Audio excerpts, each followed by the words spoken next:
रहेगा तो एक ही, तत्व तो एक ही है। तो ज्ञानी ने ये बात पहचान ली है बस। कैसी मैं करे वो, किस बात की मैं करे? शरीर से ये बात उसने अनुभव कर ली है कि मिथ्या है, मरणशील काया है।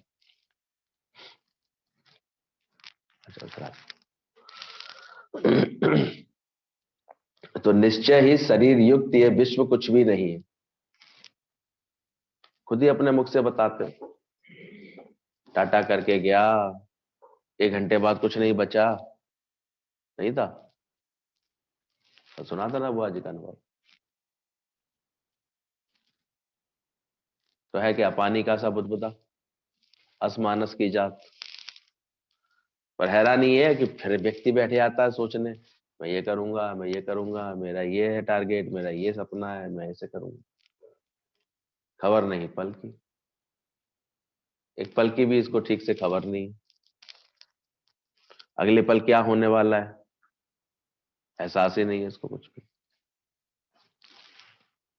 ये टूटा हुआ ग्रास भी तू खाएगा कि नहीं खा भी पाएगा कि नहीं खा पाएगा? फिर लोग सब ऐसे सोचते हैं, नहीं नहीं अभी तो फर्स्ट आएगी ना, तो अच्छे से सत्संग करेंगे, ये करेंगे। क्या पता, एक पल का पता नहीं है कब क्या अचानक चेंज आके खड़ा हो जाए। ये तो गुरु ने समझ ऐसी दे दी, हम लोग जीवन के साथ चलते हैं, मौत के साथ खड़े ही नहीं होते हैं। उस परिवर्तन को परिवर्तन जान करके वहीं का वहीं छोड़ देते हैं। इसलिए आगे गति देती है जीवन। जो खड़े हो जाते हैं, हम लोगों का भी अचानक ही कोई घटना घटती है, कोई बात होती है, तो हम अटकते नहीं है, बस आगे बढ़ जाते हैं। नाटक अटक नहीं, क्योंकि नाटक नाटकने वाला ही है, बढ़वा गया। One day this body will leave you, एक दिन ये शरीर भी तुमको छोड़ने वाला है। तो ज्ञान को जितना महत्व दे दोगे, बात उतनी सुलझती जाएगी, उलझन सारी खत्म होती जाएंगी, सत्य में मन स्थिर हो जाएगा। तो निश्चय ही शरीर युक्त ये विश्व कुछ भी नहीं है। सीता माँ ने यही तो बोला जब विद्वानों की गोष्ठी चल रही थी, संतों की सभा सजी हुई थी, संत अपने ज्ञान का उपदेश देते थे। तो अचानक एक गुरु पत्नी भी बैठी हुई थी वहां पर, ऋषि ऋषि पत्नी। उसने सीता से पूछा, तुम भी तो बताओ, तुम भी ज्ञान सुन रही हो इतने दिनों से, रोज ये वहां पंचवटी में यही मेले लगते रहते थे, संत साहब के पास वो जाते रहते थे, या कभी वो चलते फिरते उनके पास आ जाया करते थे, कभी अपने आश्रम में उनकी सेवा हो रही है, कभी उनकी जाकर के वहां सेवा करते थे, प्रेम करते थे। अब संतों को और किसी सेवा की तो आवश्यकता नहीं, संतों को तो सिर्फ एक प्रेम चाहिए तुम्हारा, वो भी सत्य से। तुम उनके पास आओ और सत्संग का लाभ लो, इससे ज्यादा उन्हें और खुशी नहीं मिलती। इधर उधर की बातों में टाइम वेस्ट कर दो तो कहेंगे क्या फायदा हुआ इसके आने का। वो राजा जब आया, संतों ने देखा, अरे ये तो जो है घोर मायावी बुद्धि वाला राजा है, आएगा तो माया की बात करेगा, माया के प्रश्न करेगा, माया का ही दिखावा करेगा, माया में उलझा रहेगा। वो आते हुए राजा को देख करके दोनों संतों ने क्या चेष्टा कर दी, एक रोटी थी उनके बीच में जो मिलके खाते थे कभी कभी, उस रोटी पर लड़ने लगे थे खाने के लिए। मैं खाऊंगा, वो कहेगा मैं खाऊंगा, वो कहेगा मैं खाऊंगा, मैं खाऊंगा। अब राजा आया, सोच के तो आया था चलो संतों के पास जाऊंगा, कुछ शांति। बोले यहाँ घोर अशांति लगी पड़ी है, ये दोनों तो लड़े आ रहे हैं, एक रोटी के पीछे लड़े आ रहे हैं। ये कैसे संत हैं भाई, ये कैसे हैं? ऐसा विचार करके थोड़ी देर उनकी नौटंकी देख के चला गया बेचारा। अब वो लौट गया, थोड़ा सा दूर हो गया, गले डाल के हाथ आराम से कहते हैं, बोले बच गए, चल आदि तू खा, आदि हम खा। ऐसा व्यवहार क्यों किया संत ने? जानते थे केवल मगजमारी करेगा, केवल ही है, समझना तो कुछ नहीं चाहेगा, ज्ञान में दिल तो लगाएगा नहीं, सत्संग में वृत्ति रखेगा नहीं, सुख के पीछे भागता रहेगा, अब ये सुख पालूं, अब ये सुख पालूं, और इसको बाहर कहीं मिलने वाला भी नहीं है सुख।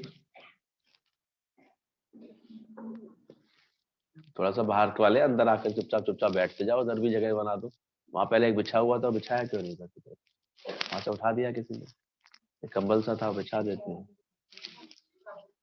तो बैठते क्यों नहीं आकर, चुपचाप बैठ जाओ इधर आके, आते जाओ। ठंड में इतना उलझो मत, तो कोशिश करो बाहर से कुछ ऐसे पर्दा डालना सीखो, वहां पर हवा भी आती है। तो बुला लो, एक बार नाम लिखा दिया करे कुछ बताना। इतनी बार बोल दिया गया, अभी सत्संग का दर अभी खुला हुआ दर नहीं है कि हर वक्त कोई भी आके बैठ जाए। थोड़ा सा अपने लिए सतर्क रहो, नाम लिखा दो, निश्चिंत होकर आकर के बैठो। जब हमें दिखेगा हाँ ज्यादा प्रेशर हो रहा है, हम खुद मना कर देंगे, वही कल की परसों आ जाओ, कल मत आओ, और क्या हुआ यहाँ से। व्यवस्था को तो अच्छा बना दो कम से कम।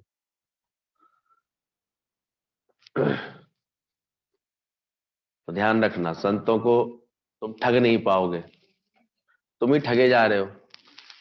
उन विचारों ने तो इस माया की ठगी को पहचान लिया है, इसलिए तो संत कहलाते हैं बेचारे। संत का मतलब ही, इन्होंने इस माया के पत्ते को पा लिया है, इसकी ठगी को पहचान लिया। माया नाच नचाएगी नचाएगी, ये भ्रमित करेगी करेगी, दुख देगी देगी, परेशान करेगी करेगी। ऐसे क्या देगी, हिसाब किताब में ही चला जाता है इंसान, करोड़ों छोड़ जाता है बेवकूफों की तरह, और जीवन भर किलस किलस के चला जाता है, टेंशन करके चला जाता है। पहले गम पाल लेता है, फिर गम गलत करता रहता है। क्या लाभ कर लिया उसने जीवन से। ये तो गुरु फिर भी ढकता रहता है सब कुछ। बाकी दुनिया वाले देखो कर क्या रहे हैं, अब नई साल की खुशी को बस एक ही बात समझते हैं, आज तो पियेंगे खाएंगे मौज करेंगे ये करेंगे। ये तो गुरु फिर भी संस्कारों में बदलता है चीजों को। चलो बैठो, ईश्वर को धन्यवाद दो, तुम्हारा साल इतना अच्छा गया, तुमने कभी धन्यवाद दिया, शुक्राना किया, तुम्हारी आंख खोली परमात्मा ने, तुमने शुक्राना किया, तुम्हें नींद से जगाया भगवान ने, तुमने शुक्राना किया। आदमी शुक्राना करना चाहे तो कितनी नहीं बातें शुक्राना करने के लिए। सोचो, कभी विचार करो, हम लोग अपने चेहरे पर कितने सारे भाव ला सकते हैं, कितने रसों को जी सकते हैं। बेचारे पशु तो या तो हिंसा के भाव में रहते हैं या डर के भाव में रहते हैं, और क्या करो उनको। ऋषि मुनि इतना घूमे फिरे जंगलों में, वो यही तो उन्होंने फील किया, सारा अनुभव किया। बोले है क्या, देखो ये बेचारे कैसे जीते हैं, या तो डर रहे हैं या डरा रहे हैं, दो ही भाव है उनके पास तो बेचारे के पास। शेरनी अपने बच्चे को भी प्यार करेगी तो वो ऐसे आंखें फाड़ फाड़ के दिख तो रहा है कि बच्चे को प्यार कर रही है, पर उसके चेहरे पे भाव देखना, उस वक्त भी ऐसे उसके कठोरता के होंगे, हिंसा के होंगे। और हिरन अपने बच्चे को अब करेगा, कुछ भी करेगा तो लगे डर रहा है ऐसे, खरगोश ऐसे हर रहा है। तो आधे जंतु तो एक ही भाव में जीते हैं कि जैसे कि अभी कोई मारने आ रहा है, वो पानी भी पियेंगे तो इधर उधर देख के कि कोई आ तो नहीं रहा है, कोई मार तो नहीं रहा है, कोई ये तो नहीं कर रहा, डर के मारे पियेंगे।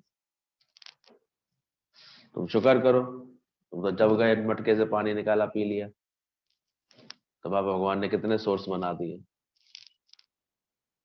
ये सब देख करके भगवान के शुक्राने करो ठीक से, कि कितना भगवान ने तुमको दे दिया है, कितना कर दिया है तुम्हारे साथ, कितने भगवान की भलाइयां हैं तुम्हारे साथ।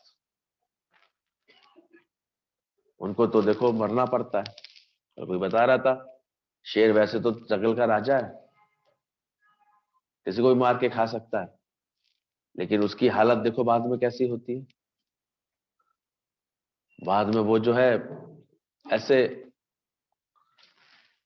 एक्चुअली नाखून घिस जाते हैं, दांत घिस जाते हैं, अब शिकार कर नहीं सकता है, पकड़ सकता नहीं है। तो भूख के कारण उसको, उसकी दुर्दशा होती है शरीर की, भूखा रह रह करके, भूखा रह रह करके खाल लटक जाती है बेचारे की पूरी, पेट बिल्कुल पिचक जाता है। ऐसी दुर्दशा में मरना पड़ता है उस जंगल के राजा। तुम भी बहुत राज करने की कोशिश करोगे ना, तो सिवाय दुर्दशा के कुछ नहीं मिलेगा, सब दूर भाग जाएंगे तुमसे, कौन तुम्हारे पास रहना चाहेगा। कर लो राज, किस पे राज करोगे। विलेन होते हैं ना, बुलेट से प्यार करते हैं, वो गोलीबारी से लास्ट में सब अकेले रह जाते हैं, एक गोली के शिकार हो जाते हैं। है क्या, जाके देख लो सबके जीवन है क्या, क्या बना के गए। ऐसे ही भूखा मरना पड़ता है उस शेर को। शुक्र है तुम्हारे, कम से कम तुम्हारे बच्चे सामने बुढ़ापे तक तुम्हें खाना तो दे देंगे। तो शेर को कौन देगा जो जीवन भर गुर्राता रहा, खूंखार करता रहा, ऐसे हर एक के प्रति हिंसा करता रहा। अब कोई जाएगा उसे खाना देने? तो डरेगा। पढ़ा करो वाइल्ड लाइफ को, देखा करो वो कैसे दिखाते हैं उनको। बेचारे बिल्कुल ऐसे हांफते हांफते ऐसे सांस छोड़ते हैं अपनी अंतिम, पर वो अपनी नियति में संतुष्ट है, वो प्रकृति ने उनकी नियति में। लेकिन हम तो सीख सकते हैं ना उससे। भगवान ने, ईश्वर को इतना सुंदर विवेक दे दिया है कि वो सीख सकता है अच्छी बातों से, जगत के अनुभव से सीख सकता है कि क्या है दुनिया का नजारा, ढेर वालों के सिवा क्या नजारा है, ब्रह्म के सिवा क्या नजारा है, सोचो। तो ये जो है समझ हमें ज्ञान से मिलने लगती है, सत्संग से मिलने लगती है, ताकि हम अपना जीवन सारे समय शुक्रानों में तो रखें। शुक्र है, कितने नहीं होंगे तुम्हारे पास, हो जो सर ठंडी से बचने के कितने उपाय नहीं है। टोपी लगा लो, डबल सॉल पहन लो, दो दो पजामियां चढ़ा लो, कितने कर लो। बेचारे वो वैसे ही घूमते हैं, उन्हें कौन देता। नेचुरली अपने जो उनके ऊपर खाल मोटी हो जाए, फर आ जाए, उससे अपनी ठंड बचाते हैं। बार बार अपने को फुला फुला के ऐसे बैठा लेते हैं। आजकल बंदरों को मैं उस दिन देख रहा था, बेचारे आजकल ठंड की वजह से ऐसे छुप छुप के बैठ रहे हैं कहीं ना कहीं। छोटे छोटे बच्चों को अपने ऐसे चुपका के बचा रहे हैं, वो क्या करें। 10 बंदर ऐसे घूम के ऐसे बैठे आते हैं, बिल्कुल रात भर ऐसे सोते रहते हैं। तो मैं कम से कम सोने के लिए पूरा पलंग मिल जाता है। गाय शुक्राने कभी इस बात के? सत्संग का तुमने शुक्राना गाया? अपने जीवन का शुक्राना गाया? शुक्राने भूल गया है, इसलिए सारे समय बड़ी चिंता और तनाव में दिखाई देता है इंसान। ज्ञान भूल गया है, शुक्राने भूल गया है।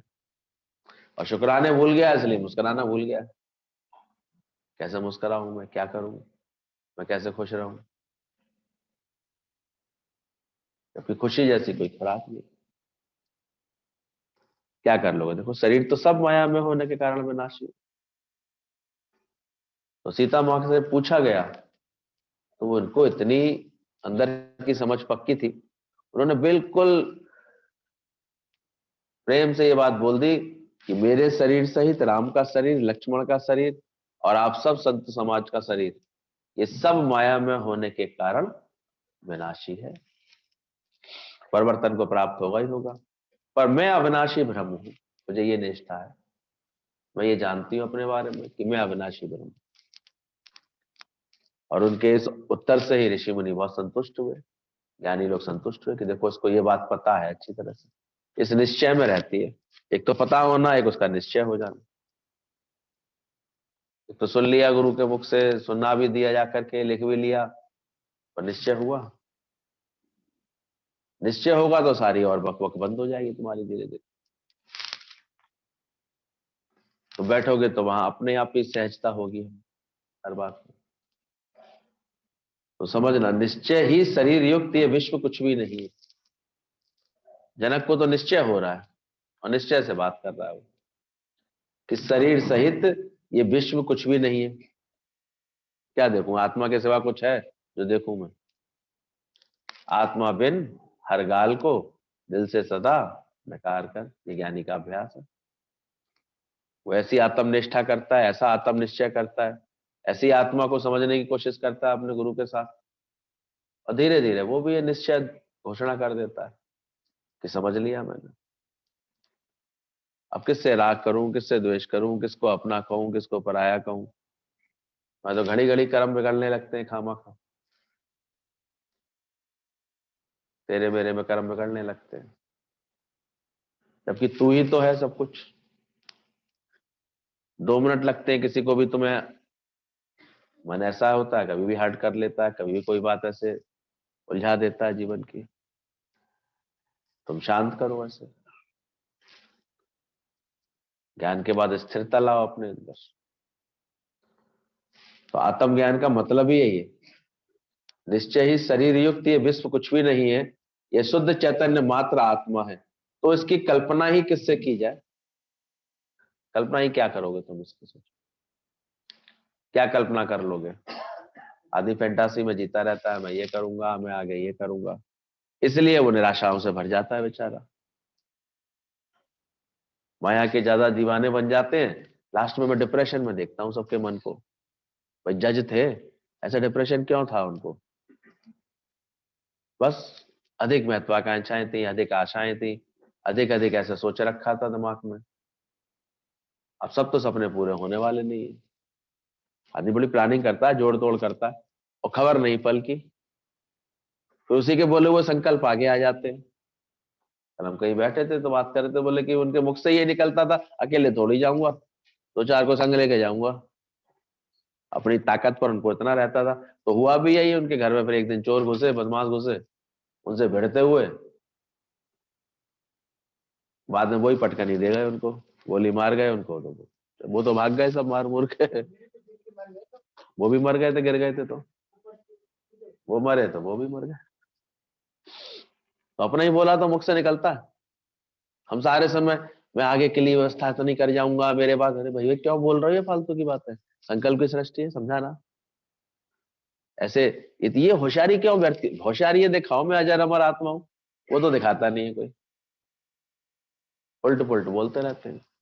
हम कितनों को देखते हैं बच्चों के सामने इतनी माया की तुम बात करोगे, वो बेचारे भ्रमित हो जाते हैं। मेरे पास तो इतने होंगे, मेरे पास तो ये होंगे, मेरे पास तो ये। बहुत समझना चाहिए, छोटे बच्चे होते हैं उनके मन पर ये प्रभाव पड़ जाता है। वैसे ही सपने बुन लेते हैं फिर वो। फिर अगर नहीं कभी प्रकृति साथ देती, अभी तो सबके हिल गई हैं जड़ें एकदम से। प्रकृति में कब परिवर्तन आ जाए, अभी तो कोरोना का चाचा और रह गया आने के लिए, पता है इसका? कब एकदम से परिवर्तन दिखता है? और अभी कोई रुक जाएंगी क्या बीमारियां आने? नहीं नहीं, फिर 4 साल बाद खड़ी होगी कोई और महामारी, कोई और बीमारी। कैसे? अब बिल्कुल, अब तो पहले तो जो गले मिलते थे, हाथ लगाते थे, करते थे, छूते थे, किसी को प्यार समझते थे, अब भाई साहब दूर से। और भूल जाएंगे, फिर भूल रहे हैं धीरे धीरे, हम देख रहे हैं। मनुष्य भूलता भी तो बहुत जल्दी है, ये तो भगवान ने इतनी बड़ी उसके ऊपर कृपा की है भूल जाने की। पर जो भूल नहीं रहा है वो ज्यादा दुविधा में। हालांकि जो है देखा भूल जा, क्या करेगा याद करके जमाना भूल जा। पर जो भूलते नहीं है वो फिर ज्यादा अपने को उलझा लेते हैं। अरे भूलो ना, रात गई, बात गई। कल का मिला हुआ अपमान अभी तक क्यों याद है? क्या रात को सोए नहीं थे? तो रात गई कि नहीं? तो बात गई। ज्ञानी को ये अकल होती है। अज्ञानी तो जाने कितने कितने साल पुरानी बातें ऐसे याद करता रहता है, उलझता रहता है, उसके बारे में चिंतन करता रहेगा, बोलता रहेगा, अंदर ही अंदर अपना मन बिगाड़ता रहेगा। क्यों बेकार में? ज्ञान समझो ऐसे, बात चली जाती ज्ञानी के अंदर से, सारी बात खत्म हो जाती है। वो इतना, वो कट पीस रहता ही नहीं, मास्टर पीस बनता है। कल कह रहे थे ना वाणी में गीता भगवान कि कैसे देखो गुरु के पास आए थे, कट कट पीस थे, बहुत दिल के टुकड़े टुकड़े थे, छोटे छोटे टुकड़े थे, मन खराब था, ये था। लेकिन गुरु प्रेम दे दे करके क्या बना देता है? Masterpiece, allrounder, perfect. सोच तुम्हारी परफेक्ट होती है, ख्याल तुम्हारा अच्छा होता है, आनंद रहता है जीवन में, सुख ले लेते हो उसी प्रकृति में। ज्ञान ही रहता है, देखो कितने सुख बना लेता है अपने लिए, संतोष पैदा कर लेता है। बोले अगर मन में स्थिरता आ जाए तो इंसान बीमारी भी जीत सकता है, लेकिन बिना स्टेबलाइजर के मन में हमेशा असंतुलन सा बना रहता है। जैसे फ्लक्चुएशंस बहुत हो, तो पहले बहुत अधिक उपकरण खराब होने की ऐसे बात दिखाई देती थी, अभी बल्ब फ्यूज हो गया, फ्रिज खराब हो गया, ये हो गया, ये बिगड़ गया, ऐसे लगता रहता। तो स्टेबलाइजर का इन्वेंशन हुआ कि ऐसा कुछ लगा लें घर में, डिवाइस लगा लें जो बत्ती जो है हमारी फ्लक्चुएट ना करे, स्टेबल रहे। तो देखा गया कुछ चीजें बचने लगी, टीवी बच गए तुम्हारे, रेफ्रिजरेटर बच गए, खराब होने से बच गई चीजें। अचानक ही लोड पड़ता है, एकदम फ्लक्चुएट करे जाते हैं। अभी तो पावर लाइन भी मैं वाला भी इतने सावधान हो गए, इतने बड़े बड़े स्टेबलाइजर उन्होंने उसी पॉइंट पर लगा दिए हैं, बत्ती आपकी फ्लक्चुएट नहीं होती है। कितने उन्होंने स्मार्ट मीटर लगा दिए हैं, कितनी चीजें ऐसी कर दी हैं कि व्यर्थ की चोरी ये सब बच रही है आजकल। तो मैं भी तो अपने मन में स्टेबलाइजर लगा लिया, स्टेबल रहते हो? फ्लक्चुएशन ज्यादा होंगे तो क्या हालत होगी? बेचारे जो छोटे छोटे ऑर्गन्स हैं, इन पे इफेक्ट आएगा ही आएगा। कैसे बच पाओगे? कोई हार्ट अटैक एक ही दिन की थोड़ा खेल है? ये तो रोज रोज थोड़ा थोड़ा थोड़ा थोड़ा थोड़ा अटैक शिफ्ट हो रहा है। कभी मोह के कारण अटैक पड़ रहा है, मेरी बात नहीं मानी, अरे ऐसा हो गया। जिनसे मोह होती, ममता होती, देखो कितना एकदम से झटका लग जाता है। एक बच्चा गिरा ऊपर से, बच्चे तो हल्के फुल्के होते हैं बेचारे, मिट्टी में गिरे, वो तो उठ के चल दौड़ भी गया, फटकार गए अपने आप से। लेकिन एक मंजिल से गिरा था, उसकी माँ देख रही थी बस उसको, उस वक्त उसको हॉस्पिटलाइज होना पड़ गया 4 दिन के लिए। उसका बीपी इतना ऊपर नीचे हो गया, 4 दिन तक भूल ही नहीं पाई, अरे ऐसे गिर गया मेरा बच्चा गिर। उन्होंने कहा उसका तो कुछ भी नहीं बिगड़ा, देखो गिरा वो, और इलाज में खर्चा कराना पड़ा इसके। तो किसने झटका दिया ये? साक्षी होकर के देख नहीं पाते ना। अब जितने अटैच्ड होगे उतने झटके खाओगे। पहले ट्रेन चलती थी तो उसमें टेक्नोलॉजी नहीं अच्छी होती थी, तो झटके देखो कितने लगते थे। ट्रेन स्टार्ट होती थी तो घट्टे सीने का वहां गिरते थे ऐसे पीछे, सबके सब हिल जाते थे। नींद में होते थे तो उठ के बैठ जाते थे, और कहीं रुकती थी किसी स्टेशन पर तो झटका खाते थे। अभी बफर अच्छा आ गया, बीच में उन्होंने बफर डाल देते हैं टेक्नोलॉजी से, और एसी डिब्बों में तो आपको पता ही नहीं चलेगा कि ट्रेन चल रही है कि रुकी हुई है, क्या कर रही है। इतना उसमें ऑटोमेटिक सिस्टम डल गया है, इतनी उसमें रबड़ की, और इसमें इतने जो है पावर, वो क्या वैक्यूम लगा देते हैं ताकि वो प्रेशर पता नहीं चलता है, झटका पता ही नहीं चलता। तो वो टेक्नोलॉजी एडवांस हो सकती है, तुम नहीं कर सकते अपने अंदर की टेक्नोलॉजी को एडवांस। शॉक प्रूफ हो जाओ, कोई झटके ना लगे किसी बात के, किसी बात से अंदर वाला हिले ना। स्टेबलाइजर लगा लो अच्छे से, कोई फ्लक्चुएशंस नहीं आए तुम्हारे माइंड के अंदर, कोई दिक्कत नहीं आए। वो ये है, आत्मज्ञान का बफर लगाओ। जग रचना सब झूठ है, मिथ्या है, परिवर्तन है, ये होगा ही होगा। ऐसा क्यों हुआ ज्ञानी कभी सोचता ही नहीं है। ऐसा हो सकता है, क्यों नहीं हो सकता? नथिंग न्यू अंडर द सन, सूरज के नीचे कोई भी नई बात नहीं। तो ये वैराग्य वृत्ति अपने आप में बफर का काम करती है, ये हमको हर बात से बचाती है, स्थिरता देती है, तो स्टेबल हो जाते हैं। तो जो फ्लक्चुएशन बहुत होते हैं तो इंस्ट्रूमेंट जल्दी खराब होते हैं। तो गुरु इसी तरह आपके अंदर स्टेबल होना पड़ेगा, तो परेशानी नहीं होगी। प्लस समत्व भाव में सुख है और ममत्व भाव में दुख है। अब तुम किस भाव में जीते हो? योगियों से उस्तादी सीख लो, ज्ञानियों से उस्तादी सीख लो, तो धीरे धीरे अपने चित्त को तो समत्व भाव में रखना सीखोगे। नहीं तो एक ममत्व भाव, ममता, मेरा है, मेरा ना चला जाए, मेरा ना हो जाए, क्या होता है सोचो। सब अपने अपने पॉइंट ऑफ व्यू से ही तो बात रखते हैं। ममत्व भाव है क्योंकि मेरा, मेरा पॉइंट ऑफ व्यू, मेरा पॉइंट ऑफ व्यू। ये तो गुरु ही जीता दिखाई दिया, जो दूसरे के पॉइंट ऑफ व्यू से बात कर लेता है, सोच लेता है कि ठीक है भाई। हमने तो देखा कौन लगते थे उनके हम, लेकिन हम सबको इतना खींच खींच के ऐसा अपने सर में दर्द लिया, आना सबका ये करना, ऐसे इतने दम चले आते थे, 40-40 लोग, 100-100 लोग, पूरी पूरी बस भर के, सबको रहने का सेटिंग देना, सबको सबके सत्संग की सेटिंग देना, दोनों तीनों टाइम की, इतना प्रेम देना, इतना वो सब देना। तो कितना देखो, उन्होंने अपना जीवन इस पे ही कुर्बान किया सारा, सबको सुख दिया। तो आज सब लोग, हम लोग भी सब ऐसे बैठना सीख गए हैं, नियम रखना सीख गए हैं, सत्संग करना सीख गए हैं। अगर गुरु अपने पास नहीं खींचता तो कहीं ये बातें समझते, जानते कि ये भी सुख हम ले पाते हैं दुनिया का। तो मैं बोल रहा था, मैंने कहा देखो, पैसे से तुम कितने सुख खरीद लोगे? नौकर मिल भी जाएंगे चलो तुम्हें, लेकिन वो भी फिर इतने प्रेम से कोई करता है सेवा।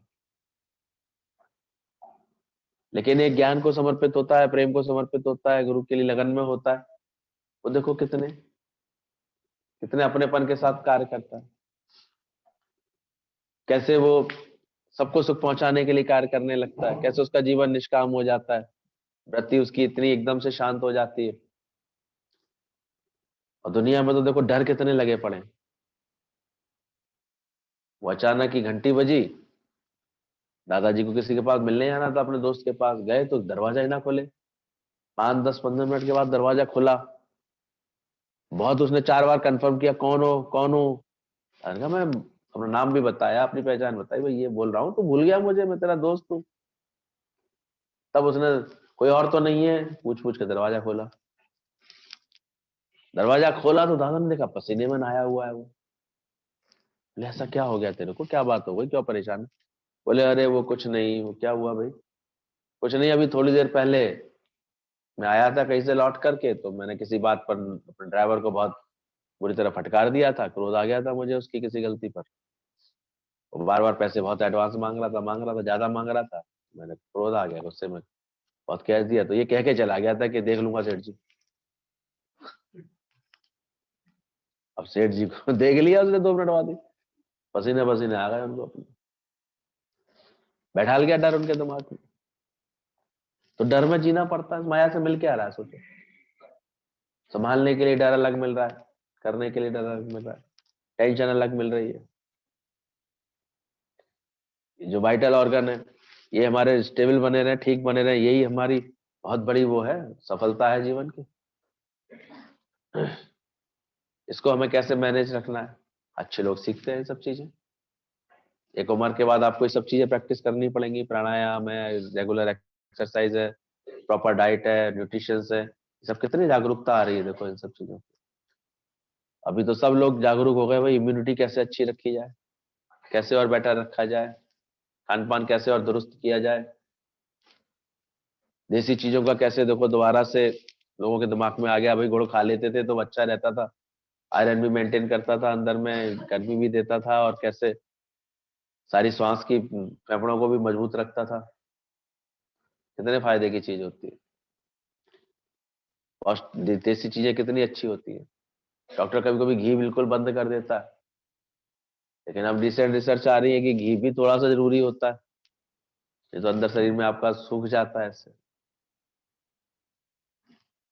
इस शरीर के लिए तो देखो कितना कितना इंतजाम किया है परमात्मा ने, चप्पे चप्पे पर कितनी कितनी इंस्ट्रक्शन देने वाले हेल्प करने वाले तुम्हारे बैठ जाते हैं।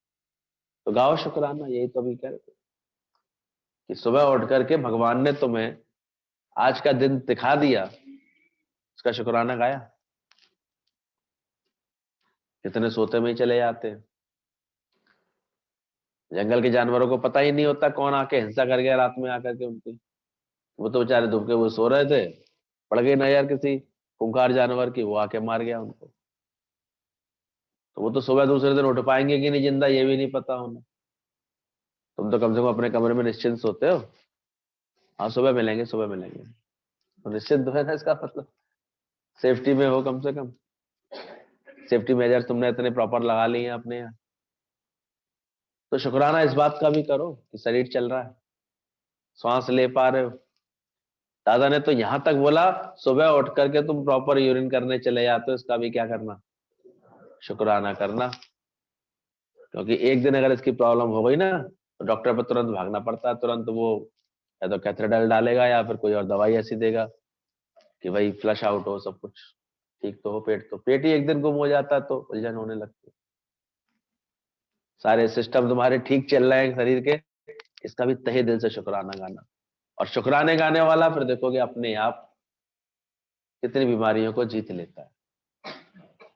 तो खुशी जैसी खुराक नहीं होती है, और चिंता जैसा फिर कोई मर्ज नहीं होता है। तो खुश रखना, जिसका दिल जितना अधिक प्रभु के प्रेम में आ जाता है, तो फिर उसका गुरु के प्रेम में आ जाता है, तो फिर मोह खत्म हो जाता है। ये बड़ी प्रैक्टिकल चीज है। अब किसी को कितना भी समझा ले, पर बेचारा रहता अपने उसी 1 और 2 के दायरे में। अगर हम दो हमारे दो, तो नेचुरली संकल्प आता है फिर भगवान हमें ही दो, फिर दूसरों के लिए कहां से आएगा संकल्प। तो अनजाने में हमने मोह को बहुत क्रिएशन दे दिया, बहुत ऐसे बढ़ावा दे दिया। कोई भी पर्सनैलिटी को ऑब्जर्व कर लो आप, अगर वो नंबर ऑफ पर्सन से इंटरेक्ट कर रहा है, एक मेजोरिटी से इंटरेक्ट कर रहा है, उसके मोह में कमी आ जाती है। यही डिफरेंस मदर और फादर में होता है। कभी देखा करो, माँ के अंदर मोह की इतनी अधिकता क्यों दिखाई देती है? घर में ही बैठी है, उसका काम ही यही है, स्कूल भेज दूं तो जल्दी से इंतजार कर लूं बैठ कर, कब आ रहे हैं कब आ रहे हैं, फिर लेने आना है, लेके आना है, फिर खिलाना है, फिर ट्यूशन की। सारे समय उसके चिंतन में कौन आ गए? वही दो बच्चे आ गए बेचारे, मेरे दो नन्हे करण अर्जुन आ गए उसके। इसलिए वो बेचारी मोह में ज्यादा फंस जाती है। मोह भगवान ने बनाया नहीं है, कोई भगवान ने थोड़ी मोह बना करके भेज दिया किसी के अंदर। भगवान ने तो एक प्यार करने वाला दिल दिया है सबको, बस केवल उसने तो ये क्रिएट किया है। पुरुष देखो फिर भी बाहर जाता है, दिन में भूल ही जाता है अपने काम धंधों में, चीजें भूल जाता है। अगर कोई फोन से याद दिलाता है तो याद आती है बात, लेकिन भूला भूला सा रहता है, वो कार्य में लगा रहता है। बहुत लोगों से मिलना है, बहुत मीटिंग्स है, ये सब है। और कभी कभी किसी की बहुत ज्यादा सोशल लाइफ हो जाती है तो हम देखते हैं वो फिर तो घर भी धीरे धीरे भूलता जाता है। घर वाले कंप्लेन पालने लगते हैं उससे, अब तो आपके पास टाइम ही नहीं है, अब तो आपको हमसे कोई लेने देने ही नहीं है, मतलब ही नहीं। वो कहता है ऐसी बात नहीं है भाई, मेरा काम है, मुझे करना होता है। समय समय फिर वो टाइम निकाल निकाल के टाइम देता भी है, लेकिन फिर भी वो शिकायत पाले रहते हैं काम खा के। क्योंकि वो सबसे प्यार कर रहा है, सबको संभाल कर रहा है, सबके लिए कुछ ना कुछ अच्छा कर रहा है, सोशल लाइफ है उसकी। तो फिर नेचुरली उसका मोह प्रोड्यूस हो जाता है।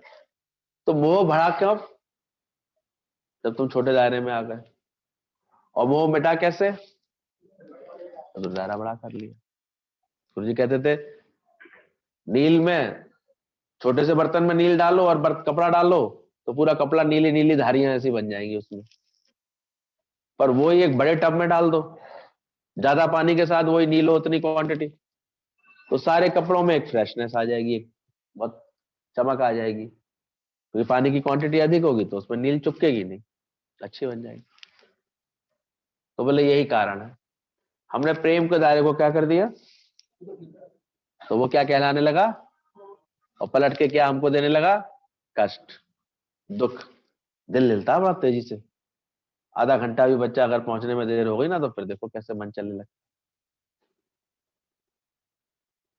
50 बार कंफर्म कर लेंगे, पहुंच गया, अभी पहुंच गया। होगा शुरू शुरू में तो देखो क्योंकि अटक है। लेकिन हाँ, जिसको भी अब देखते सही समझ आ जाती है, गुरु से प्रेम हो जाता है, अब उसका मन किधर लग गया, सत्संग में लग गया, ज्ञान की बातों में लग गया, गुरु से दिल लग गया, तो उसके मोह में क्या आ जाती, धीरे धीरे गिरावट आ जाती। तो प्रेम का अर्ज है अंदर में, सबसे प्रेम कर पाने की एक, जैसे अंदर में भगवान ने एक सबको दिया है, वाइब्रेशन दी है, वो उसका पूरा होता रहता है। मुझे कहते किसी को तुमने 10 लाख रुपए दे दिए तो हमेशा तुम्हारा मन करेगा इससे मिल तो जाए, मिल तो जाए, मिल तो जाए। कब देगा ये 1 लाख रुपए मेरे वापस, कब देगा, कब देगा, ऐसे करते रहोगे। लेकिन वही तुमने 1 लाख रुपए 100-100 रुपए करके दिवाली की खुशी में बांट दिए सबको, अब तुम्हारे अंदर आएगा ख्याल, खुशी थी तुमने बांट दी, पलट के नहीं आएगा कि वो मुझे दे पलट करके, या ऐसे करे ऐसे करे, सब खाए गायब हो जाएगा तुम्हारे अंदर। तो यही एक तरीका है। तो तुम्हारा प्रेम सबसे होने लगता है तो आप जो है धीरे धीरे स्वस्थ हो जाते हैं, नहीं तो मोह में पस्त हो जाते, त्रस्त हो जाते। तो कैसे गुरु ने हमारे सहज उपाय करे, रोज ऐसा ज्ञान विवेक दान दे करके कैसे तुम अपने इच्छाओं को जीतो। तो कामना में विघ्न पड़ता है तो क्रोध की उत्पत्ति होती है। दादाजी कितने शुक्राने, कैसे समझा दिए चीज।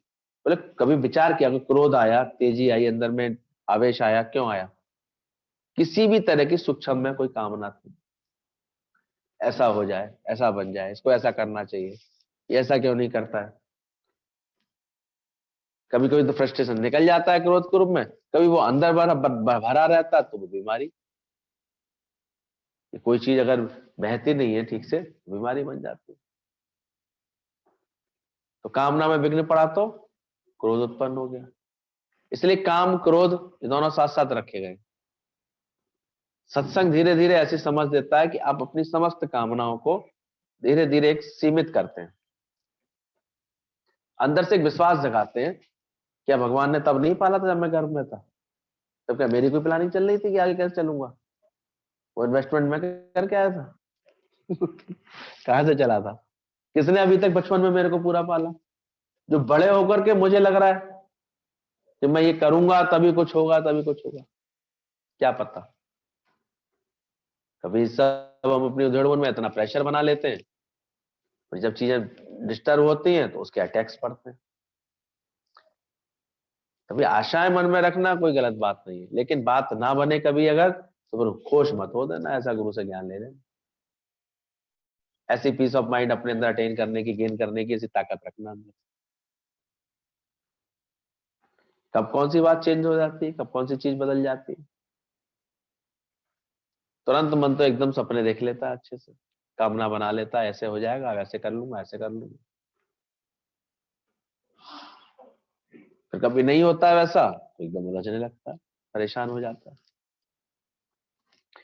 तो गुरु हमें कैसे कामनाओं से बचाता है, कामनाओं का आउट प्रोडक्ट क्रोध, उस रिजल्ट से बचा देता है। कैसे मोह को विस्तार दे देता है प्रेम को हमारे, तो उस मोह से हमको धीरे धीरे छुड़ा देता है। और कैसे जो है एक विवेक जागृत करके इस लोभ से, जगत में हमें व्यर्थ में एक आसक्ति के कारण लगा रहता है कि नहीं नहीं ये हो जाए, ये हो जाए, ऐसे बन जाए। रोज आजकल तो सत्संग इतना अच्छा चल रहा है कि जब एक आत्मा का ही पसारा है, जब एक भ्रम ही सब बना हुआ है, और वही देखो आकर के करता है। आदमी के अनुभव बनते हैं ना, खुद के ही कहता है अरे कैसे आके खड़ा हुआ भगवान, कैसे उसने किया, हम तो उस व्यक्ति को जानते भी नहीं थे, कैसे मदद कर गया, कैसे वो आकर के ये कर गया हमारे साथ। तो कैसे तुम, कोई बात आई, हालत आई, देखो उसका निवारण भगवान ने भेजा है कि जिसके साथ साथ ही। अपनी लाइफ से एक्सपीरियंस लिया करो, पहले भी उलझे थे, किसी बात से उलझे थे, अब वो बात है क्या, वो कहाँ गई वो बात। लेकिन अज्ञान के कारण फिर एक ईगो पाल लेते हैं, देखा ना मैंने तब बुद्धिमानी दिखाई थी इसलिए ठीक हुआ, इसलिए ये बात हटी ना। वो हटनी थी, भगवान को हटानी थी, वो परिस्थिति बदलनी थी। कुछ तुम्हें अनुभव दे करके गई वो चीज, कुछ अच्छा अच्छा सिखा के गई तुमको। भगत ऐसे सोचता है, अज्ञानी फिर हर बात में अहंकार बना लेता है धीरे धीरे, और उसका परिणाम स्वरूप फिर देखो उसके सबसे संबंध टूटे टूटे और रूठे रूठे से बन जाते हैं। तो ये प्यार की दौलत, इसको गुरु कहता है, इसको मेंटेन करो, इसको बढ़ाओ अपने जीवन में। कहीं व्यर्थ का लोभ रख करके कई चीजें खराब मत कर देना। एक लोभ भी तो होता है, जब कोई चीजें खराब नहीं हो जाती, फिर पहनेंगे, बाद में पहनेंगे, और जब पहनने के लिए निकाली तो पता लगा कीड़ा लग गया था और एक अकलमंद होता है, लाया तो एक दो दिन में पहन करके उसका एंजॉय कर लेता है। ये आर्ट गुरु सिखाता है सबको कि बेशक प्रयोग में लाओ, पर दिल नहीं अटकाओ उसमें, लोभ रख के नहीं बैठो। कल कैसे देखो, लोभ का इलाज भी लोभ है। तो सुना रहा था इनका बेटा, इतनी प्यारी स्टोरी सुना रहा था कि कैसे वो बुढ़िया माई आई बीरबल के पास, बड़ी परेशान कि मेरा ऐसे ऐसे, मेरा पैसा गायब हो गया है, आप मेरी रक्षा करो। हुआ था क्या, वो जा रही थी किसी तीर्थ यात्रा पर, तो उसको जो है पैसा था, धन था उसका, तो एक संत के पास पहुंच गई। संत जी थोड़े नौटंकी वास्ते, माया मोह को हाथ नहीं लगाता, मैं माया को हाथ नहीं लगाता, बोले मैं क्या करूं, कहाँ रख जाऊं इसको, आजकल पहले तो इतने लॉकर्स वगैरह नहीं होते थे। बोला तो मैं जहाँ दी के गाड़ जाओ उसको, वहीं गाड़ गाड़ दिया उसने, उसके आश्रम में ही, उसके संत के कुटिया में ही। चुपचाप देख लिया संत ने कहाँ गाड़ा है। ध्यान की तो नौटंकी करते हैं लोग, आंख से सब देखते रहते हैं क्या हो रहा है, क्या चल रहा है। अरे ध्यान सच्चा ये रखो कि तुम्हारी वृत्ति आत्मा से ना हटे बस। हमारे गुरु ने जो ध्यान सिखाया है वो सच का ध्यान सिखाया है। बाकी देखो समाधि में समाधि लाख करते रहेंगे ना, खट की आवाज होगी, चुपचाप देख लेंगे, फिर बैठ गए। माला कर में फिर रही है, क्या कौन है दरवाजे पर, फिर कहा जा रहा है मन, देखो बार बार एकाग्र हो कब रहा है तुम्हारा।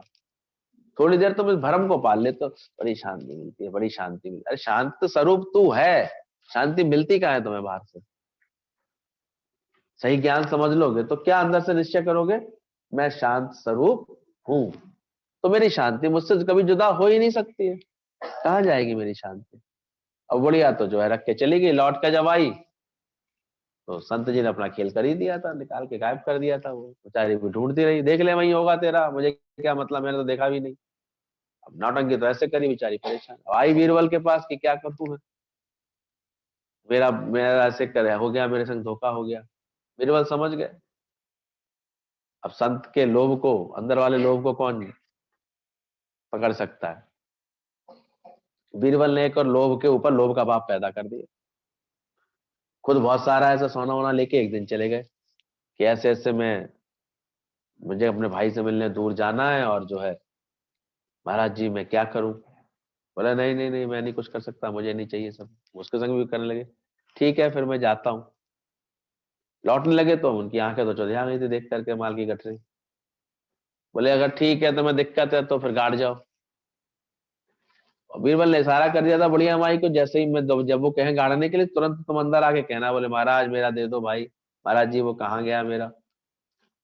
अब उसी समय वो आ गई अंदर। अब महाराज को लगा ये इतनी बड़ी गठरी कहीं इधर उधर ना हो जाए। अरे वो अम्मा तुमने ढंग से ढूंढा नहीं, देखो ये रखा है तुम्हारा, ले जाओ अपना ले जाओ। ऐसे करके उसकी छोटी सी थी वो चीजें थी दो चार, उसकी दे दी, वापस दे दी। इतने में बीरबल ने हिसाब कर रखा था, एक आया, अरे महाराज वो आपके भाई साहब यही मिलने आ गए हैं आपसे। आप रोया मत भाई, वो नोएडा आ रहे हैं वो आ गए तो बीरबल अपने आप चुपचाप बोला नहीं महाराज तो काम खत्म हो गया, मैं जा रहा हूँ। महाराज जी के लोभ से लोभ को काट दिया उनने, उनके बुद्धि उनकी खोल दी।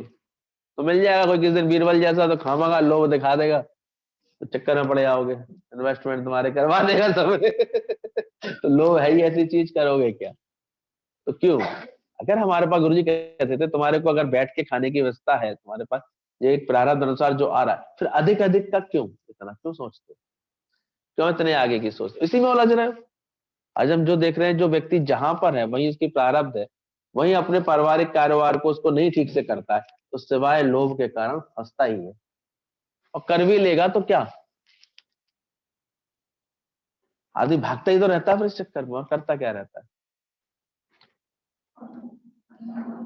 शांति जैसी चीज तो उसकी बिल्कुल ही जाने कहा लुप्त सी हो जाती है, गायब भी हो जाती है। पर मानते थोड़ी, अब ये कर लें अब ये कर लें, जैसे संकल्प करोगे वैसे प्रकृति कराती रही, क्या करे? भगवान भी कुछ नहीं करता, कहता है मैं तुम्हारे संकल्प को पानी देता रहता हूँ, बस तुम्हारी संकल्प है, फिर फंसो।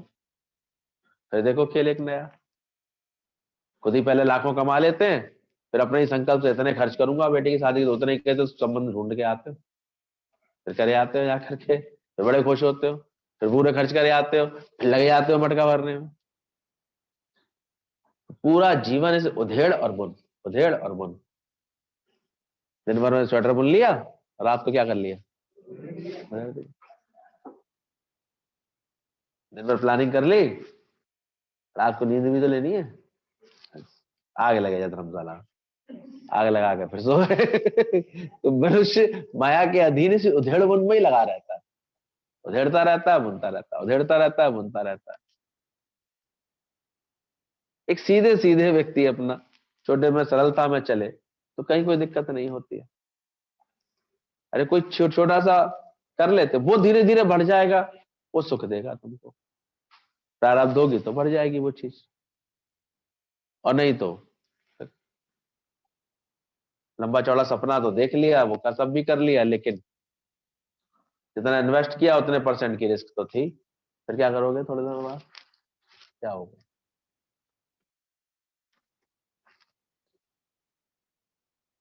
तो माया तो मेरे राम की ही है भैया, क्षण आवे क्षण जावे। ये क्षण में आ भी जाती है तो क्षण में चली भी जाती है।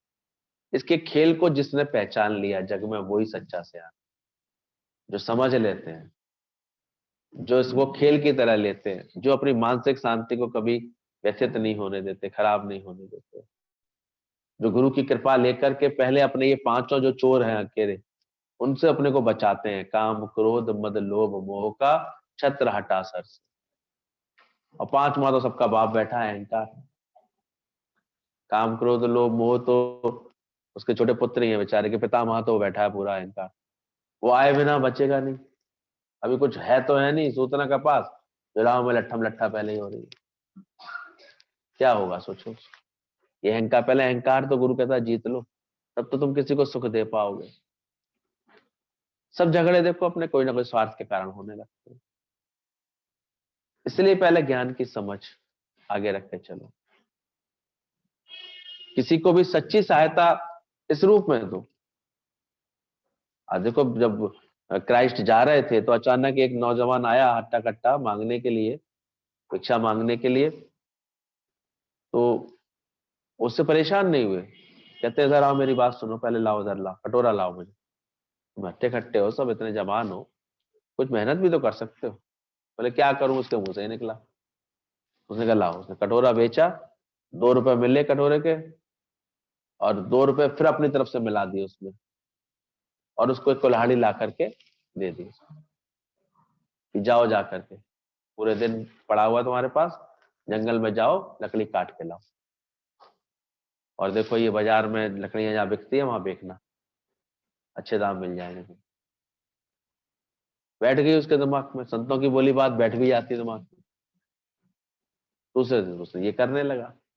साल 1.5 साल बाद जब क्राइस्ट फिर से वहां से गुजर रहे थे, अचानक एक बिल्कुल up to date suited booted अच्छे कपड़ों में आदमी आके पैर पे गिरा। अरे आइए गुरुजी, आप हमारी दुकान पर आइए, गुरुजी अपनी दुकान पर तो पैर तो रखिए, ऐसे कर। बोले मेरी कौन सी दुकान आ गई। बोले वो आप ही की तो दुकान है, सामने की इशारा कर रहा था, देखा लकड़ी की टाल बड़ी सी बनी हुई थी। बोले आपने मुझे पहचाना नहीं, मैं वही हूँ जिसका कटोरा छीन करके आपने कुल्हाड़ा थमाया था। क्राइस्ट को भी याद आ गई। बोले अरे मैं बहुत खुश हूँ, बहुत संतुष्ट हूँ। तो किसी की हेल्प करो तो फिर ऐसे ही करो। गुरु भी हमारे हाथ से इच्छाओं का कटोरा छीन करके ज्ञान का कुल्हाड़ा हाथ में दे देता, जाओ इससे अपने विकार काटो और संतुष्ट करो, अपने को सुखी करो। तो गुरु ने जो हम लोगों की मदद की है, दुनिया में कोई और कर सकता है? सोच, जो चीज गुरु ने दे दी है हम लोगों को, समझ समझ दे दी कि ब्रह्मा विष्णु महेश भी आ जाएंगे ना, अपना उपदेश देंगे तो अभी तुम्हें सुखी नहीं कर पाएंगे, अगर तुम्हें बात भुलाने की आदत नहीं है। तो पिछली बातें याद करने का शौक है अभी, याद रहती है, भुला ही नहीं। तो अब कितने भी उपदेशक मिल जाए तुम्हें, लेकिन वो तुम्हें सुखी नहीं कर पाएंगे, क्योंकि मन फिर ले आएगा बात, कोई फिर कोई बात ले आएगा, फिर कोई बात ले आएगा। इसलिए बोला जो है देखा भूल जा। गुरु गुरु ही बताता है, मान ना मान तू है भगवान। अब गुरु के भी कहने से तुम भगवान नहीं हो गए, लेकिन ये तुम्हारे ही चैलेंज, तुम्हारे लिए चैलेंज है कि तुम्हें भगवान पने में आना है। दोनों बातों में, एक तो गुरु ने बोला, तो कुछ लोग तो मूर्ख ऐसे, अब तो गुरु ने मुझे भगवान बोल दिया है, वो बेचारा सुन के चला गया। गुरु जी ने रात को प्रवचन में बोला था कि तू भगवान है, चला गया। अब क्लास में जाकर के सब पे दबंगियाई दिखा रहा था लड़का वो, सबको ऐसे, अपने सब दोस्तों को ऐसे, सब पढ़ने वालों को ऐसे कर रहा था। क्लास टीचर पर शिकायत पहुंच गई, पहुंच गई प्रिंसिपल तक, बात पहुंच गई, भाई क्या बात है, तुम ऐसा क्यों कर रहे हो, आज सबको क्यों पढ़ाए। अरे मैं भगवान हूँ, मानते नहीं। तुम्हें किसने कह दिया, छोटा बच्चा था। अरे कल मेरे गुरुजी ने बताया है भगवान हूं। मामला घर तक पहुंच गया। स्कूल में तो कोई तरह से शरारत होती है, घर पे आ जाते, पेरेंट्स को बुलाते, बुलाया तुरंत उनको, तो ये क्या चक्कर है, ये क्या कह रहा है ये, कौन है इसके गुरुजी। गुरुजी भी आ गए बेचारे, आपने ये बोला। बोले मैं तो सत्य बोल रहा था। बोले लेकिन ये मूर्ख है, पूरी बात समझा ही नहीं। तो मैंने बोला था कि मानना मान तू है भगवान, तब ये भी तो बोला था कि सब में कौन है, फिर सब में भी तो भगवान है। ये पूरी बात समझा नहीं, इसलिए ऐसी हरकतें कर रहा है। फिर तो सिर्फ फिर प्रेम रह जाता सबके लिए, और क्या रह जाता। तो ज्ञान हमको एक सही समझ गुरु देता है। गुरु बोल तो देता है कि तू भगवान है, लेकिन ये तुम्हारे लिए चैलेंज है। केवल सुनकर के ऐसे खामा खा अहंकार में मत आ जाना, गुरु ने बोल दिया भगवान। अब ये चैलेंज है, एटलीस्ट भगवान पना निकालो सही। बता तो दिया धरती के नीचे पानी है, लेकिन उसे क्या प्यास बुझ जाएगी क्या। अब चैलेंज हो जाता है, उसको निकालो, ड्रिल करके खोदो, निकालो उसको, वेस्ट हटाओ, सिस्टम सही करो उसका। तो तुम भी अपने अंदर से भग्न कर लो सारे बांध, सारे विकारों को, पांचों विकारों को हटा लोगे तो क्या बनेगा। तो इसलिए भैया भगवान, गुरु की बातें बोल लेना, कह देना, समझ लेना। हम भी इतने सालों से देख रहे हैं, लेकिन भगवान होने में बहुत समय लगता है, बहुत पुरुषार्थ की आवश्यकता पड़ती है। आज गुरु को भगवान कह पाए क्योंकि उन्होंने अपने आचरण में से पांचों चीजें खत्म करी, भग्न कर लिए, हो गए आनंद स्वरूप, प्रेम स्वरूप हो गए, कर लिया सबको प्यार उन्होंने ऐसे, सारी सृष्टि को अपना लिया अपने लिए। तो ध्यान रखना, गुरु कहता जरूर है कि तुम भगवान हो, लेकिन तुम ये चैलेंज होना चाहिए। बाहर से रूप रखना आसान है, बाहर से तो बड़ी जल्दी शिष्य लोग भी आकर के बेवकूफ बनाए जाते हैं, हमें आपको मुकुट लगाना है, आज हमारा बड़ा भाव है।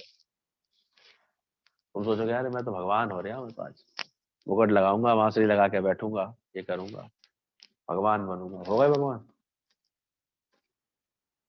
अंदर का निश्चय तो ऐसा है कि फिर कोई कारण आया, हिल गए। अभी कह रहे थे तुम्हारे दरवाजे पर रात को 12 बजे आके घंटी दबाए कोई, और देखो तो पुलिस वाले खड़े हैं 4 लोग, देख पाओगे भगवान? तो लोभ ने पहले ही मन खराब किया हुआ है, तो डर नहीं जाओगे? रह पाओगे शांत? कोई छुरा लेकर के तुम्हारे से कोई वारदात करे, देख पाओगे उसको उस समय भगवान? देखा भगवान तभी तो बच गई। झूठ मूठ में देखा था, अभी पूरी तरह कहां देखा। सच जिस दिन जान जाओगे ना, उस दिन का आनंद ही कुछ और होता है। तो ये गुरु जी ने हमको जो चैलेंज दिया है कि अब तो पूरी तरह से सच को जान लेना, पहचान लेना, और अंदर से ही अपनी सफाई कर लेना, साफ होते जाना, निरासक्त होना पड़ेगा, ईश्वरी गुणों को प्रकट करना पड़ेगा। भगवान बनने के लिए तुम्हें गुरु के ज्ञान के वचनों को अपने आचरण में लाना पड़ेगा। तभी इस सीख में आ पाएंगे कि तुम मुक्त स्वरूप है, तुम ब्रह्म स्वरूप है। दूध को कितना भी औटाओ, लाल जरूर हो जाएगा, पर दही नहीं बनेगा। गर्म करने से तो दही थोड़ी बन जाएगा। दही बनवाने के लिए उसमें दूध को दही का संग करना ही पड़ेगा, और संग करके उसे रात भर के लिए सुला देते हैं। आजकल के ठंड में तो रजाई डाल देते हैं उसके ऊपर, गरम गरम ऐसे कपड़ा डाल देते हैं उसके ऊपर कि भाई ठंड में ये बनेगा ही नहीं, फिर ऐसे ज्यादा ठंडा होगा। इसी तरह जगत वालों का कितना भी साथ करके भगवान पने में नहीं आ सकते, लेकिन गुरु का संग करके ही तुम भगवान पने में आ पाते हो। इसलिए गुरु का संग बोला है बार बार, ये रंग लगता है उसके संग से।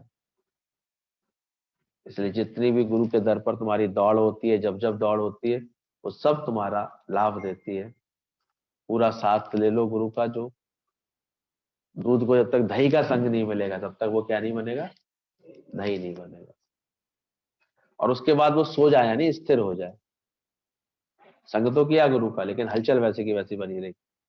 आए तो गुरु के पास, लेकिन मन वैसे ही मायावी बनाए रखते, तो भी नहीं फायदा होता। क्या करना पड़ेगा बुआ जी? संग भी करना पड़ेगा, दही तो रोज जमाती हो ना, तो दही डालना भी पड़ेगा, और उसे शांत भी करना पड़ेगा। तो फिर दूसरे दिन क्या बन जाता है वो? थोड़े से संग से वो दूसरे दिन पूरा उसी का रूप बन जाता है। तो यही है संग की महिमा। गुरु के संग से वो आत्म स्वरूप, भगवान का स्वरूप हमको मिलने लगता है। भगवान का यथार्थ मतलब है, लिटरली मीनिंग, भगवान कहीं और कोई कोई व्यक्ति नहीं है जो कहीं बैठा हुआ कुछ संभाल रहा होगा। कहां से संभालेगा? वो इसी प्रकृति के रूप में हर जगह है। पूरी सृष्टि वही बनी हुई है भगवान। लेकिन आप देखो, वो अपना भगवान पने का आनंद कब देती है? जब वो विकारों से रहित हो जाती है। और आमतौर से इसकी सृष्टि में विकार नहीं है। ये एक मनुष्य ने ही ऐसे विकारों को स्थान दे दिया है। आप देखो, पक्षी पैदा होता है, 4 दिन माँ अपना फर्ज निभाती है, इसकी चोंच में दाना डालती है, जहां से पंखों को ताकत आई वो उड़ जाता है। पलट के देखने भी नहीं आता है कि D6 में जाऊं कि 138 में जाऊं, 166 में जाऊं। आता है? वो अपनी ताकत से अपना घूमता रहता, उड़ता रहता है। ना वो बैठ के याद करती। गाय के लिए भी कहते हैं, उसका पशु इतना प्रेम करती है आपस में, उसका बच्चा हजारों में अपनी माँ को पहचान लेगा, इतनी बात तो है। उसमें भी इतनी प्रेम और इतनी ममता डालती है, लेकिन फिर भी वो स्वतंत्र छोड़ते हैं। वो ना खुद बंधे होते हैं, ना बांधते हैं। अब मनुष्य ने वहां पर मोह का ऐसा जमघट बना लेता है, तो उलझ जाता है उसमें। फिर इच्छाएं, पांचों विकार। तो ये प्रकृति में देखो अच्छा नहीं है, प्रकृति अपनी स्वतः गति से चलती है, चल रही होती है अपने आराम से। पर मनुष्य उसमें इच्छा डालता है। एक फूल को देखो, वनस्पतियां कैसे निकलती रहती है, धरती कितना देती रहती है, कैसे देती है, कभी हक रखती है। सूर्य कितना देता रहता है, कभी हक रखता है। और हम तो 4 दिन भी अगर किसी को पाल लिया हुआ, खिला पिला लिया हुआ, तो ताने मारे बिना, कहे बिना रह नहीं पाते, तो बेकार हो जाता है। तो कैसे उसकी सारी प्रकृति परमात्मा रचित जो है, मैं बोल रहा था देखो, उसने एक शरीर बनाया है, कहीं जोड़ दिखाई देता है? और तुम एक खिलौना भी बनाओगे, उसकी 50 जॉइंट्स होते हैं। अभी तक बहुत कोशिश कर रहा है इंसान, कंप्यूटर को जैसा बिल्कुल जैसे दिमाग कार्य करता है, बिल्कुल वैसा ही रोबोट और ये सब बनाने की कोशिश कर रहे हैं, सफल भी हो भगवान करे, लेकिन फिर भी वैसी क्रिएशन नहीं बना सकता, वो सारे इमोशंस नहीं डाल सकता उसके अंदर। हालांकि बहुत कोशिश कर रहे हैं, वो लोग भी बहुत इंटेलिजेंट है। सीईओ ऐसी थोड़ी बन जाता है, तो लगाओ दिमाग, दिमाग की कोई दिक्कत नहीं, लेकिन फिर भी हमेशा समझना कि वो भी तुम किसकी शक्ति से कर पा रहे हो, ईश्वर की शक्ति से। शक्ति किसकी कार्य करती है, हमेशा उसी की। तो चाहे कैसे भी पद पर पहुंचो, कैसा भी कुछ प्राप्त हो जाए, लेकिन हमेशा जिसका मन और दिल और दिमाग प्रभु के आगे नतमस्तक होता है, Thy will be done, O Lord, Thy will be done, not my will, इस समझ के साथ चलता है, प्रभु तेरी इच्छा पूरी हो, ईश्वर तेरी इच्छा पूरी हो, इसलिए वो हर बात को ईश्वरी इच्छा मान करके संतुष्ट रहता है। तो समझ लो उसने उस सृष्टि से अपना एकाकार किया, समझ लो। तो पांचों विकारों से अपने को बचा लेता है, तो वो ईश्वरी सृष्टि में रमण करने लगता है। नहीं तो अहंकार के कारण उसकी अपनी सेल्फ मेड एक पर्सनालिटी बन जाती है, एक उसकी उसकी वो बात बन जाती है, और उसमें फिर वो कभी सुखी, कभी दुखी, कभी सुखी, कभी दुखी। तो आओ भगवान की सृष्टि में चलें, उसी में रमण करें, उसी में विश्वास करें, सही प्रेम करें, क्योंकि वो हमारा परम हितैषी है, वो हमेशा हमको रक्षा करने वाला है। तो किसने कराया सब कुछ?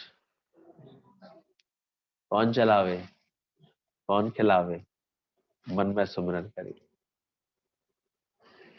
कोई प्रॉब्लम इस बात में?